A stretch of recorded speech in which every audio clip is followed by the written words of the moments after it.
Պարոն Մամեջանյան, նախ այս գործի մասին 18 թվականից հետո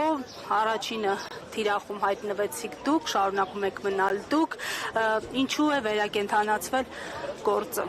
20 տարվա վավերությամբ։ Ինչ տրամաբանական է, ումից որ վախենում են, նրան էլ փորձում են վնասել, գիտակցելով, որ Հանրապետական կուսակցությունը եւ նախագահ Սարգսյանը կարևորագույն դերակատարներ են Հայաստանի ներքաղաքական դաշտում եւ հստակորեն հայտարարել են, որ նախագահի որպես գործիչ եւ Հանրապետական կուսակցության որպես քաղաքական միավոր նպատակը իշխանափոխությունն է, բնականաբար մենք հայտնվել ենք թիրախում, դրա մասին հուշում են թե նախագահ Սարգսյանի դեմ շինծու գործերը, թե մեր գործադիր մարմնի այլ անդամների նկատմամբ իրականացվող ապօրինի գործերը եւ իհարկե մեր կուսակցության փոխնախագահ Արմեն Աշոտյանը ցայսօր գտնվում է անազատության մեջ, շուտով կլինի արդեն 2 տարի։ Այս գործը նույն բախտին է արժանանալու, ինչին արժանացավ այսպես կոչված դիզելի գործը,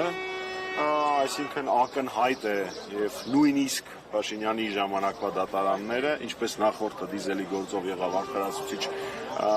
վերդիկտ, նույն տրամաբանությունը լինելու է այստեղ, իմ համար առնվազն խայտառակություն է, որ Եռաբլուրը մի քանի անգամ մեծացրած մարդիկ հանդգնում են իրենց քաղաքական շահերի համար շրջանառել Եռաբլուրի անունը, որը որևէ կապ չունի այս գործի հետ եւ այլն եւ այլն։ Մի խոսքով մեր քաղաքացիները եւս մեկ անգամ կհամոզվեն, որ այն ամենը, ինչ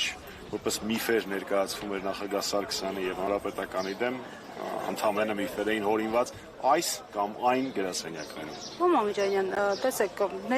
ներընդդիմադիր տարբեր գրասենյակներ եւս ձեզ բարբերաբար կարծեք թիրախավորում են։ Եթե այս իշխանությունների պարագայում, ինչպես դուք եք նշում, հասկանալի,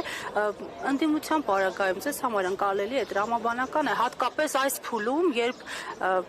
առավել քան ընդդիմադիր շրջանակների միասնության կարիք կա։ Ընկալելի լինել դա չի կարող, ընդ որում դուք նշեցիք վերջին շրջանում դա ուղղակի ավելի տեսանելի է դարձել, որովհետև մենք սկսել ենք դրան պատասխանել եւ ստին ճշմարտությունը պատասխանել, բայց մինչ այդ 7 տարի իսկ ոչ մարդիկ 17 տարի շարունակ Հանրապետականի եւ նախագահ Սարգսյանի դեմ փորձել են ստի արշավներ կառուցել, որոնք բնականաբար որևէ հաջողության չեն հասնելու։ Գիտեք,